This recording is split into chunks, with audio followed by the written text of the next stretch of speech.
Day one 2005 में जब ये इमेजेस बाज़ार का आइडिया आया था, ये जो वेबसाइट है, इस पे काम शुरू हुआ। 1 साल तक दिन रात इसके ऊपर काम चलता रहा। और 1 साल बाद में 2006 में जब इसको लॉन्च किया तो it was a complete disaster, it was a failure. मैं रोज़ की तरह वॉलीबॉल खेला अपने फ्रेंड्स के साथ में। उसके बाद में मेरा एक रूटीन था कि मैं और मेरा एक friend, one of my childhood friends, हम दोनों रात को वॉक करते थे 11 बजे। तो मैंने उससे पूछा, मैंने कहा यार एक बात बता, चक्कर क्या है? मैंने तुझे इतनी बार देखा है कि तेरी लाइफ के अंदर इतनी मेजर प्रॉब्लम्स आ जाती हैं, लेकिन अगले दिन तू फिर नॉर्मल हो जाता है। वो कहता है यार देख बिल्कुल साफ है, जिस दिन ऐसा कुछ होता है, जब मैं कुछ सोच रहा होता हूँ कि ऐसा होना चाहिए और वैसा नहीं होता, उस दिन तो मैं डिप्रेस हो जाता हूँ, लेकिन अगले दिन मैं नॉर्मल इसलिए हो जाता हूँ क्योंकि रोज़ रात को पिछले 4 साल से मैं गाना सुनता हूँ। तो मैंने कहा यार उससे क्या होता है? कहता है अभी बताता हूँ क्या होता है, लेकिन कहता है मैं तेरे को गाना नहीं बता सकता कौन सा है, तू बहुत हंसेगा यार, तू मजाक उड़ाएगा मेरा। मैं कहा नहीं बोलना कौन सा गाना है। कहता मुसु मुसु हासी देव में लई लई। इस गाने की खास बात यह है, इस मूवी की खास बात यह है कि इसमें जितनी भी स्टार कास्ट थी वो सारी नई थी। मतलब इसमें कोई भी पुराने एक्टर्स नहीं थे, सारे नए एक्टर्स और एक्ट्रेसेस थे। तो कहता है मैं जब भी इस गाने को सुनता हूँ तो मैं अपनी आंखें बंद कर लेता हूँ और अपने आगे ना एक सिचुएशन को इमेजिन करता हूँ कि हम एक मूवी थिएटर में बैठे हैं, मेरे फैमिली मेम्बर्स मेरे साथ में हैं, मेरे फ्रेंड्स मेरे साथ में हैं, तू है, मैं हूँ, हम सब लोग हैं, और उस बड़ी स्क्रीन पे मैं हूँ।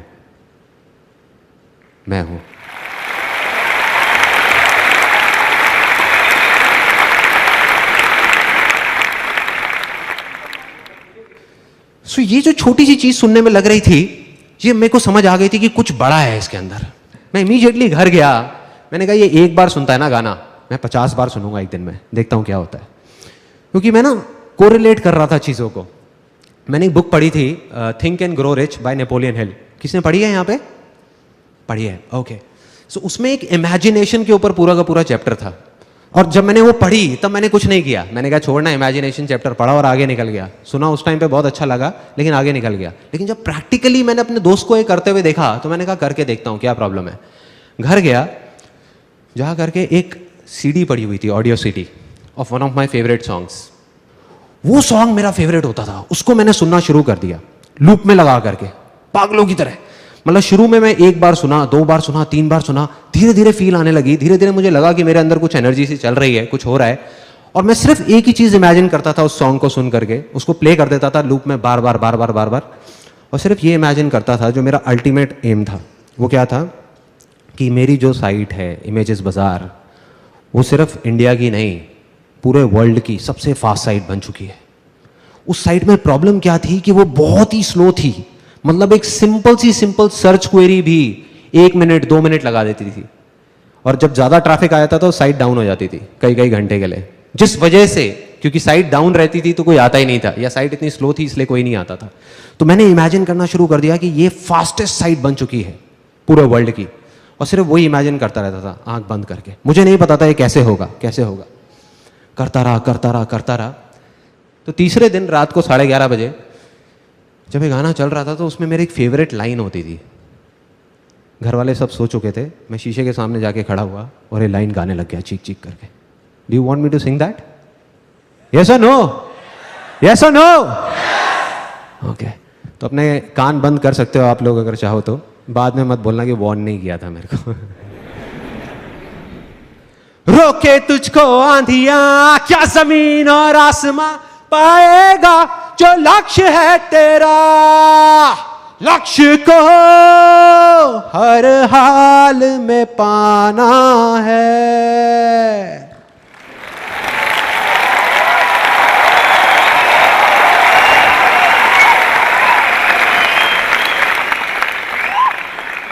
बड़ी अजीब सी लगेंगी बातें सुनने में, लेकिन मेरे को पता नहीं ऐसी अजीब चीजों में बहुत मजा आता है। तो ये जब किया, उधर से बाहर से मेरी मदर की आवाज आई, संदीप बेटे तुम अकेले नहीं रहते इस घर में।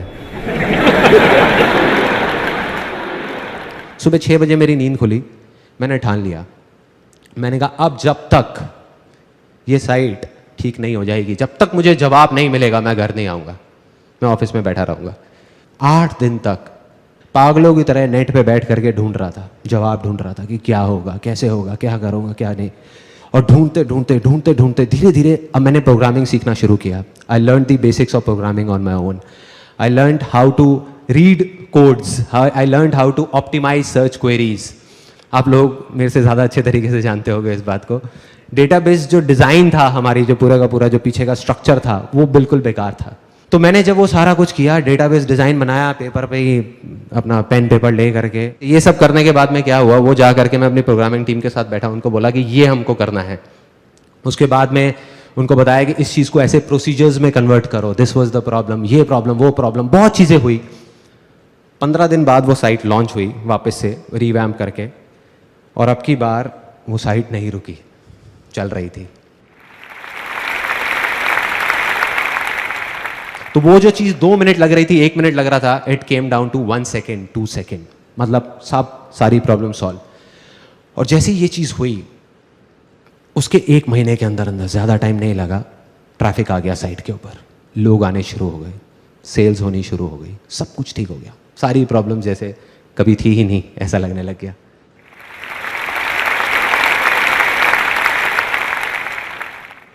डे 2, हम फैमिली के साथ सब लोग बैठे हुए थे एक रेस्टोरेंट में। It was in the year 2007। अंदर ही अंदर कुछ चल रहा था मेरे, there was something which was going on.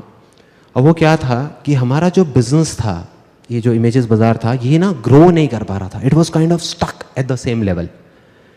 जैसे जो सेल्स, जब साइट ठीक हुई उसके बाद एकदम से ऐसे गई, then it was moving like this, एक स्ट्रेट ग्राफ की तरह, मतलब it was not going like this, ऐसे नहीं हो रहा था। उस रेस्टोरेंट से जब खाना खा के हम नीचे उतरे, तो मैं गया उस रेस्टोरेंट के ओनर के पास में, जिनको हम प्यार से मामा बोलते थे, मैं और मेरे सारे दोस्त, उनके पास में गया। मैंने कहा, मामा यार एक बात बताओ, यहाँ पे हमारे एरिया में पता नहीं कितने रेस्टोरेंट्स खुले होंगे, उसमें से बहुत सारे तो बंद हो गए, और कुछ हैं जो धक्का दे दे करके चल रहे हैं, चलते जा रहे हैं। लेकिन आप हो, आपने एक छोटे से सेटअप से शुरू किया था, एक सिंगल छोटी सी दुकान से, और आज आपने इतना एक्सपैंड कर लिया। मतलब पहले एक दुकान थी, अब आपकी ऊपर इतनी सारी दुकानें ले ली आपने, 2 फ्लोर्स ले लिए, और आप एक्सपैंड करते ही जा रहे हो, इतनी तेजी से ग्रो कर रहे हो। भाई चक्कर क्या है, क्या चक्कर है? मतलब कुछ ना कुछ तो है ना कहानी। तो जैसे एक नॉर्मल रिएक्शन होता है, उन्होंने कहा, अरे बेटा कुछ नहीं है, सब ऊपर वाले की कृपा है। मैं कहा, नहीं मामा, कुछ ना कुछ है, कुछ तो है। मतलब मैं नहीं मान सकता कि ऐसे ही, मतलब ये तुक्का नहीं हो सकता, ये नहीं हो सकता। और मैंने उनके मुंह पे बोला, मैंने कहा, ऐसा भी नहीं है कि आपका जो खाना है वो बहुत टेस्टी है। मैं कहा, there are lot of other restaurants जिनका खाना आपसे अच्छा है, फिर भी वो इतना नहीं चल रहे। कहते, लगता है तू नहीं मानने वाला। मैंने कहा, नहीं। कहते, 1 घंटे बाद आइयो, फिर बताऊंगा। तो मैं अपने घर वालों को ड्रॉप करके आया। उन्होंने अपना थोड़ा बहुत काउंटर समेटा, ऊपर सीढ़ियों पे जाने लगे। मैं और वो दोनों गए, उनकी किचन में चले गए। फिर उन्होंने जा करके अपने आदमियों से बोला, जो भी वहाँ पे किचन में काम कर रहे थे, हाँ भाई हो गया सबका, चलो समेटो फिर। 3 लोग, उन्होंने 3 बड़े बड़े भगोने उठाए, पतीले होते हैं भगोने, बड़े बड़े बोल, उसमें एक में दाल मखनी थी, एक में ग्रेवी थी, एक में थोड़ा डार्क से कलर की ग्रेवी थी। वो उठाए और बाहर निकल गए, वहाँ से नीचे सीढ़ियों पे जाने लग गए, नीचे उतरने लग गए। नीचे गए, सड़क पे चले गए, मैं भी पीछे पीछे। मैंने कहा, देखता हूँ भाई क्या चक्कर है, क्या कहानी है। सड़क पे जा करके उन्होंने तीनों ने वो ले जा करके नाली में डाल दिया। मेरे को समझ नहीं आया, मेरे को अभी भी क्लियर नहीं हुआ। मैंने कहा, ये क्या है मामा, ये इससे आपकी सक्सेस का क्या कनेक्शन है? तो उन्होंने एक ऐसी लाइन बोली कि मैं हिल गया, कि मैं हर रोज अपनी तसल्ली के लिए अपने पैसे को नाली में बहा देता हूं। उन्होंने बोला और वहां से चले गए। मैं वहीं खड़ा रह गया, मैं सोच रहा था। मैंने कहा, इसका क्या मतलब है?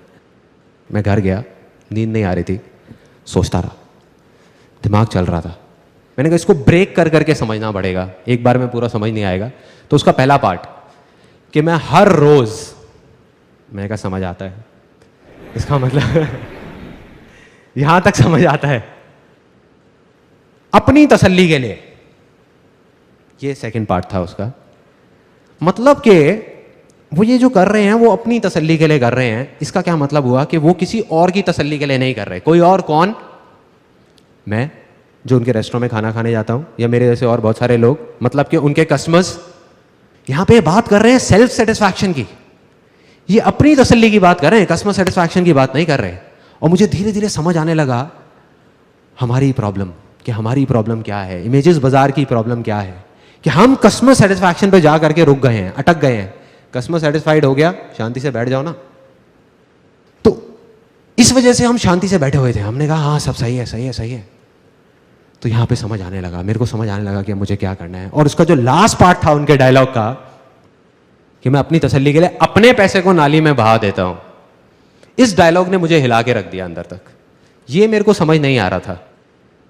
हमारी फैमिली में, मतलब मेरी फैमिली में क्या होता है कि अगर हम एक स्कूटर भी खरीदते हैं ना, तो उसकी जो पॉलिथिन्स हैं वो 1 महीने बाद उतारते हैं। मतलब इतना हम पैसे को बचा बचा करके चलते हैं। सिर्फ एक ही चीज़ सुनी है, सीखी है बचपन से आज तक, money saved is equal to money earned, कि बेटे पैसे को बचाओ, पैसे को बचाओ। तो इस तरीके से मैं चल रहा था। और दूसरी तरफ ये आदमी क्या बोल रहे थे कि पैसे को नाली में बहा दो। समझ आया, मैंने कहा कि यही दम चाहिए, ये करना है किसी तरीके से, और अगर मैंने ये कर दिया तो काम हो गया। मैं गया, जा करके अपने ऑफिस में सबकी मीटिंग बुलाई, जा करके उनको बोला, मैंने कहा अब से हमें अपने पैसे को नाली में बहाना है। तो सब मेरी शक्ल देख रहे बैठ करके, कहते ये क्या बोल रहे हैं। मैं कहा ओ सॉरी सॉरी सॉरी, मैं समझाता हूँ कि हमें क्या करना है। हमें अब से अपने सेटिस्फैक्शन के बारे में सोचना है। तुम्हारा सेटिस्फैक्शन, मेरा सेटिस्फैक्शन, हमारा सेटिस्फैक्शन। एक दिन में हम अगर 100 इमेजेस भी शूट कर सकते होंगे तो हम सिर्फ 25-30 इमेजेस करेंगे। लेकिन वो 25-30 इमेजेस ऐसी होनी चाहिए कि आंखें फट जाएं देख करके, तुम्हारी भी और मेरी भी। तुम सिर्फ ये बताओ कि तुम्हें किस तरह का शूट करने में मजा आएगा, ऐसा क्या होना चाहिए कि तुम्हें मजा आए। छोड़ो क्लाइंट को, छोड़ो मुझे, पैसा कितना भी लग जाए, बह जाए, कोई टेंशन नहीं है। कहते सबसे पहले हमको फोटोग्राफी इक्विपमेंट्स जो हैं वो नए लेने होंगे। अभी हम इंडियन यूज़ कर रहे हैं ज़्यादातर, लाइट्स और ये वो सारी चीज़ें। कहते वो अगर हम इंटरनेशनल ले लेते हैं जो बहुत एक्सपेंसिव है तो हमारी क्वालिटी बढ़ सकती है। मैंने कहा ले लो, डन। मैंने कहा कल ही लो, परसों तक भी नहीं रुकेंगे। वो हो गया। मैंने कहा और क्या कर सकते हैं। कहते और हम जो लोकेशंस हायर करते हैं अपने शूट के लिए, वो अभी हमारा एक बजट है 5-7 हज़ार रुपये का, अगर हम उसको बढ़ा देते हैं। मैंने कहा कितना बढ़ाना है। कहते 20-25 हज़ार रुपये में बहुत अच्छी लोकेशन आ सकती है। मैंने कहा करो।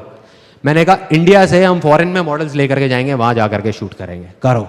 ऐसे हर चीज का बजट बढ़ा दिया। एक्साइटमेंट किस लेवल पे था, I can't express it in words. उस टाइम पूरी की पूरी टीम का, सबको इतना मजा आ रहा था। रोज एक ऐसा शूट निकल के आ रहा था जो पहले वाले से लाख गुना बेटर था। 2 महीने बाद पूरी की पूरी ये नई कलेक्शन हमने लॉन्च करी अपनी साइट पे, and you won't believe it, उसके 1 महीने के अंदर अंदर हमारी साइट पे, जब मैंने पीछे एनालिटिक्स से देखा, ट्रैफिक 10 गुना बढ़ गया, 10 टाइम्स इन 1 मंथ। इमेजेस बाजार बिकेंगे सक्सेस। डे 3, दिमाग मेरा बन चुका था एक एंटरप्रेन्योर का। एंटरप्रेन्योर, बिल्कुल एक एंटरप्रेन्योर की तरह सोच रहा था कि ये जो हमारा बिजनेस है इमेजेस बाजार, चाहे कितना भी अच्छा हो, बट हम एक नीश सेगमेंट में ऑपरेट कर रहे हैं। So there is a limit to where we can grow. साल का अब हम 30-40% से ग्रो कर सकते हैं, बट अगर हम एक्सपोनेंशियल ग्रोथ की बात करें तो वो नहीं हो सकता। अगर मैं ये चाहूँ कि इसकी रेवेन्यूज़ को यहाँ से बढ़ा करके 10,000 करोड़ कर दूँ तो नहीं हो सकता। उसके लिए एक आइडिया आया और उस आइडिया पे काम करना मैंने शुरू किया। ऑलमोस्ट 5 महीने तक मैंने काम किया दिन रात उस आइडिया पे। I'll tell you that idea, वो क्या था। It was very simple. Air purifiers, India में हर घर में आज की डेट में एक वाटर प्यूरीफायर है, बट एयर प्यूरीफायर का किसी ने नाम तक नहीं सुना है। On the other hand, penetration rate of air purifiers in countries like North America is more than 30%. In Japan, it's more than 17%, and it's growing like anything in all over the world. India में अभी तक एक भी ऐसा brand नहीं है, या ये कह लो कि ब्रांड रिकॉल नहीं है किसी भी ब्रांड की। So the plan was ready, business plan was ready, market research हो चुका था, marketing strategy was ready, investors were ready, and I was 110% sure कि आने वाले 10 साल के अंदर अंदर it's going to be $1 billion company in terms of valuation. दिमाग ऐसे सोच रहा था, दिल कह रहा था कि मैंने अपने आप से एक कमिटमेंट किया था जब ये कंपनी शुरू भी नहीं हुई थी इमेजेस बाजार। उससे काफ़ी साल पहले, जब मैं अराउंड 22-23 साल का था, कि अगर मैं ज़िंदगी में कभी कुछ बन गया, तब मैंने और बहुत सारे काम किए थे, बहुत प्रॉब्लम्स आ रही थी, फैमिली की कंडीशंस काफ़ी ख़राब थी। तो मैंने कहा था अपने आप से कि अगर मैं कभी कुछ बन गया ज़िंदगी में, तो मैं अपने तक नहीं रखूँगा उन सारे एक्सपीरियंसेस को, शेयर करूँगा पूरी दुनिया के साथ, वैसे लोगों के साथ जो मेरी तरह ही कुछ करना चाहते हैं। 2:30 बजे रात के, it was again a turning point of my life. वो बिजनेस प्लान को मैंने फाड़ा, मार्केटिंग स्ट्रैटेजीज की पूरी फाइल बनी हुई थी उसको फाड़ा, जो इन्वेस्टर्स के सारे डॉक्यूमेंट्स थे सबको फाड़ा, ले जा करके डस्टबिन में डाला, अपना हैंडी कैम ऑन किया, मतलब मैंने अपने दिल की सुनी, दिमाग की नहीं। उस टाइम पे हैंडी कैम ऑन किया और जो मन में चल रहा था वो रिकॉर्ड कर दिया कि अब मैं ये करने वाला हूँ, वो करने वाला हूँ, मैं ये करूँगा, वो करूँगा। अगले दिन उसको एडिट करके यूट्यूब पे डाल दिया उस वीडियो को, और ऐड निकाल दी न्यूज़पेपर में, free life changing seminar by Sandeep Maheshwari. और एक ऐसी चीज़ करी जिसका मुझे कुछ नहीं पता था क्या होने वाला है, मन में डर था, बहुत कुछ था, लेकिन मैंने सिर्फ अपने दिल की सुनी, क्योंकि पूरी ज़िंदगी मैंने यही किया था। तो मैंने कहा अब मैं अपने दिमाग की नहीं सुनने वाला। और उसको करना शुरू किया। शुरू में बहुत छोटे लेवल पे, ऑफिस में ही एक छोटी सी जगह बना ली, वहाँ पे सिर्फ 20-25 लोग आते थे। मतलब कुछ था, मुझे नहीं पता था इसको करके क्या होने वाला है, पागलपन था, बेवकूफ़ी थी। ऑफिस में भी सब सोच रहे थे क्या हो रहा है, क्यों हो रहा है, घर वाले कह रहे थे क्या कर रहा है, क्यों कर रहा है, फ्री के सेमिनार्स, क्या फंडा है यार, और open to anybody and everybody, कोई भी आए, कहीं से भी आए। पहले 25 लोग आए, धीरे धीरे वर्ड ऑफ माउथ स्प्रेड हुआ। उसके बाद में 30-40 लोग आने लगे हर हफ्ते, 50 लोग आए, 100 लोग आए। उसके बाद में जगह कम पड़ने लग गई, तो हमने एक ऑडिटोरियम हायर करना शुरू कर दिया दिल्ली में। वहाँ पे हर हफ्ते के 400-500 लोग आते थे। उसके बाद में finally 20th October I conducted my last life changing seminar. और मुझे वो मोमेंट याद है जब पूरा स्टेडियम भरा हुआ था और मैं वहीं साइड में खड़े होकर के देख रहा था। It was kind of unbelievable for me. मुझे समझ नहीं आ रहा था ये हो क्या रहा है, कहाँ कहाँ से लोग आ रहे हैं, कौन कौन है, मैं किसी को जानता नहीं, पहचानता नहीं। और जब मैं वहाँ से नीचे उतरा तो लाइफ में पहली बार मैं रोया था। मेरे साथ में और हज़ारों लोग उस स्टेडियम में बैठे थे। कुछ ऐसा हुआ था उस दिन जो मैं अभी एक्सप्रेस नहीं कर सकता, मैं एक्सप्लेन नहीं कर सकता क्या था वो वर्ड्स में। लेकिन फिर भी अगर मैं कोशिश करूं एक्सप्रेस करने की, वो कुछ ऐसी है फीलिंग कि अगर अभी आप मुझे ऑप्शन दो कि या तो ये 10 प्राइवेट जेट हैं, ये मैं रख सकता हूं, या ये जो मेरी फीलिंग है, जो मैं अभी फील कर रहा हूं, या जो मैंने तब फील किया, ये सब करके जो मैं कर रहा हूं, इन दोनों में से किसी एक चीज को मैं रख सकता हूं और दूसरे को मुझे बस हटाना होगा, तो मैं 1 सेकंड भी नहीं लगाऊंगा, आग लगा दूंगा 10 के 10 प्राइवेट जेट्स में। यह है मेरे लिए सक्सेस आज के टाइम में। क्योंकि ना मुझे अब जाकर के असली सक्सेस जो है उसका मतलब समझ आ गया है। वो ये नहीं है कि हम कुछ चीजें इकट्ठी करने के लिए, जैसे प्रॉपर्टी, कार, बैंक बैलेंस, कुछ चीजें इकट्ठी करने के लिए जिंदगी भर बस भागते रहें, और जो चीजें हमारे पास नहीं है उसको सोच करके हम बस रोते रहें। ये नहीं है सक्सेस, ये सिर्फ एक ढोंग है, दिखावा है और कुछ नहीं है। असली सक्सेस है जो मैंने फील करी है, जब आप कुछ ऐसा कर जाओ कि अपनी हर चीज गंवाने के बाद भी, हर चीज, आप हंसते हंसते मर सको, वो है असली success. That is success for me.